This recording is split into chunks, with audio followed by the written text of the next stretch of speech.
Ils étaient 20 et 100, ils étaient des milliers. Nous aimègres tremblants dans ces wagons plombés qui déchiraient la nuit de leurs ongles battants. Ils étaient des milliers, ils étaient 20 et 100.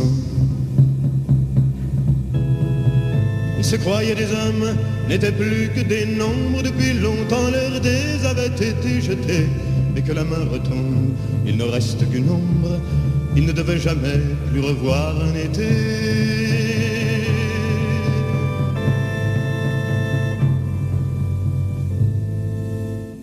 La fuite monotone et sans hâte du temps, survivre encore un jour, une heure, obstinément. Combien de tours de roue, d'arrêt et de départ qui n'en finissent pas de distiller l'espoir. Ils s'appelaient Jean-Pierre, Natacha ou Samuel. Certains priaient Jésus, Jéhovah ou Vishnu. D'autres ne priaient pas, mais qu'importe le ciel. Ils voulaient simplement ne plus vivre à genoux.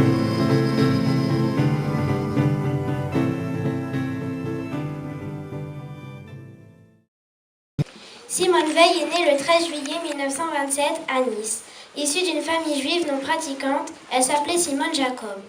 Le 30 mars 1944, durant la Shoah, elle se fait arrêter par la Gestapo, malgré ses faux papiers pour cacher ses origines. Les autres membres de sa famille seront alors arrêtés à leur tour.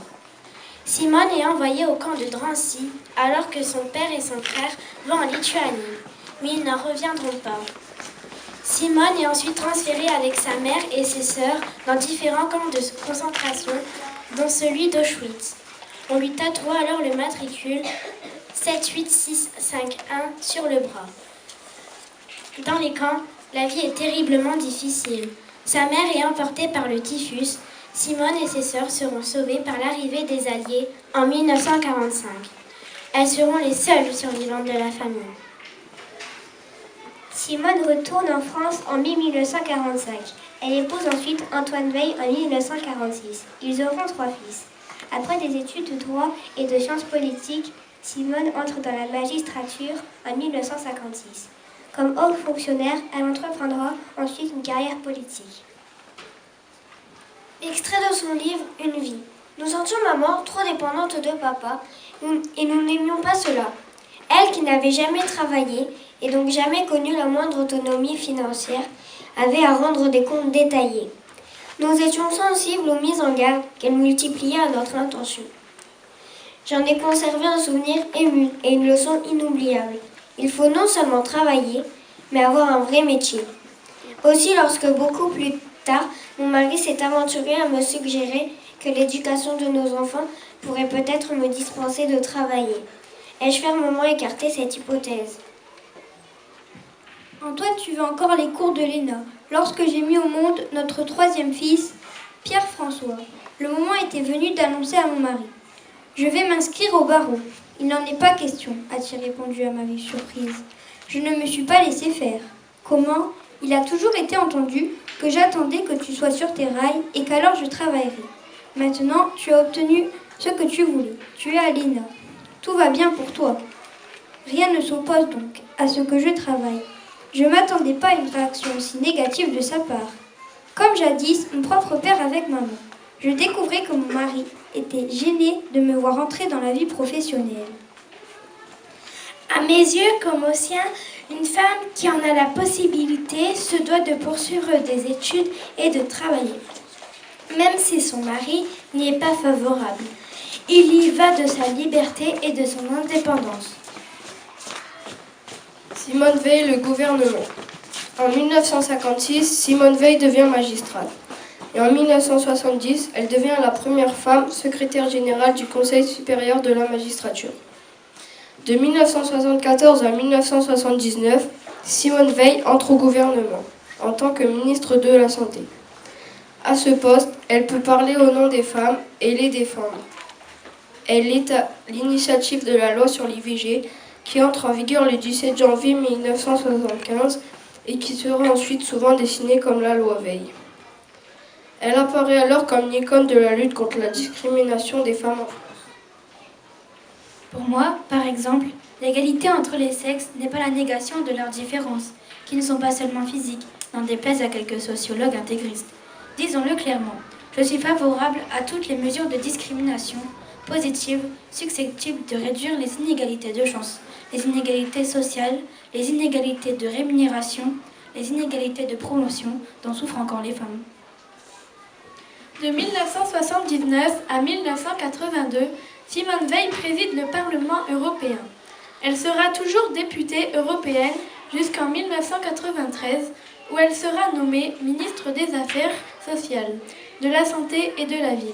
Elle terminera sa carrière politique au Conseil constitutionnel de 1998 à 2007. Simone Veil entre à l'Académie française le 20 novembre 2008 par élection au premier tour de scrutin, par 22 voix sur 29. En 2009, elle est promue grand officier de la Légion d'honneur. L'Académie française. En 2008, Simone Veil est élue à l'Académie française, fauteuil numéro 13, et en sous la coupole en 2010. Avec son costume, on lui a donné une épée où elle a fait graver son numéro de déporté et la devise de l'Europe. Unie dans la diversité. Extrait. Madame Simone Veil, ayant été élue par l'Académie française à la place laissée vacante par la mort de Monsieur Pierre Messmer, y est venue prendre séance le jeudi 18 mars 2010 et a prononcé le discours qui suit. Mesdames, Messieurs, depuis que vous m'avez fait le très grand honneur de me convier à frapper à la porte de votre compagnie, qui s'est ouverte aussitôt, la fierté que j'éprouve ne s'est pas départie de quelques perplexités. En effet, même si l'Académie française, dès sa naissance, a toujours diversifié son annuaire, jusqu'à penser donc s'ouvrir à des femmes, elle demeure à mes yeux le temple de la langue française. Dans ce dernier bastion, elle épouse son temps sans céder aux dérives de la mode et de la facilité. Et par exemple, n'est-ce pas Madame le secrétaire perpétuel, sans tomber dans le travers qui consiste à faire semblant de croire que la féminisation des mots est un accélérateur de parité. Or, n'ayant moi-même aucune prétention littéraire, tout en considérant que la langue française demeure le pilier majeur de notre identité, je demeure surprise et émerveillée que vous m'ayez conviée à partager votre combat. Le Panthéon. Simone Veil décède le 30 juin 2017 à l'âge de 89 ans. Elle entre au Panthéon de Paris avec son époux Antoine le 1er juillet 2018, sur décision du président de la République, Emmanuel Macron.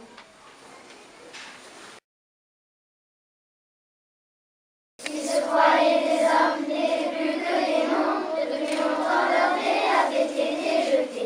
Dès que la main retombe, il ne reste que l'ombre. Il ne devait jamais le revoir un été. La fuite monotone et sans hâte du temps. Survivre encore un jour, une heure obstinément. Combien de tours de route, d'arrêt et de départ, qui n'en finissent pas de distiller l'histoire. Ils s'appelaient Jean-Pierre, Natacha ou Samuel. Certains priaient Jésus, Jéhovah ou Michou. D'autres ne priaient pas, mais qu'importe le ciel, ils voulaient simplement ne plus vivre à genoux. Il n'arrive pas tous à la fin du voyage. Ceux qui sont revenus peuvent-ils être heureux? Ils essaient d'oublier, étonnés qu'à leur âge, les veines de leurs bras soient devenues si bleues. Les âmes en gaieté, jouaient des miradors, la lune se taisait comme vous vous taisiez. En regardant devant, en regardant dehors, votre chair était tendre à la chien policier. On me dit à présent que ces mots n'ont plus cours, qu'il vaut mieux de chanter que des chansons d'amour, que de s'enseigner vite en entrant dans l'histoire, et qu'il ne sert à rien de prendre une guitare. Mais qui ont des détails à pouvoir m'arrêter, nombreuses ces fêtes humaines, aujourd'hui c'est l'été. Je twisterai les mots, s'il fallait les twister, pour qu'un jour les enfants sachent qui vous étiez. Vous étiez 20 et 100, vous étiez des milliers, nus et maigres tremblants dans ces wagons plombés, qui déchiraient la nuit de leurs ongles battants. Ils étaient des milliers, vous étiez 20 et 100. Bravo.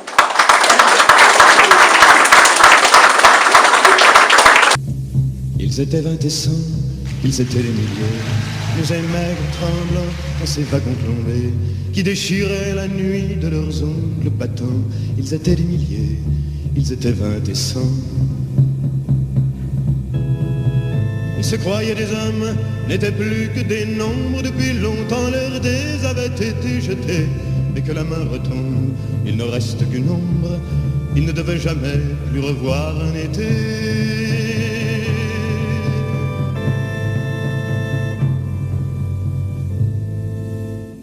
La fuite monotone et sans hâte du temps, survivre encore un jour, une heure, obstinément. Combien de tours de roue, d'arrêt et de départ qui n'en finissent pas de distiller l'espoir. Ils s'appelaient Jean-Pierre, Natacha ou Samuel. Certains priaient Jésus, Jéhovah ou Vishnu. D'autres ne priaient pas, mais qu'importe le ciel. Ils voulaient simplement ne plus vivre à genoux.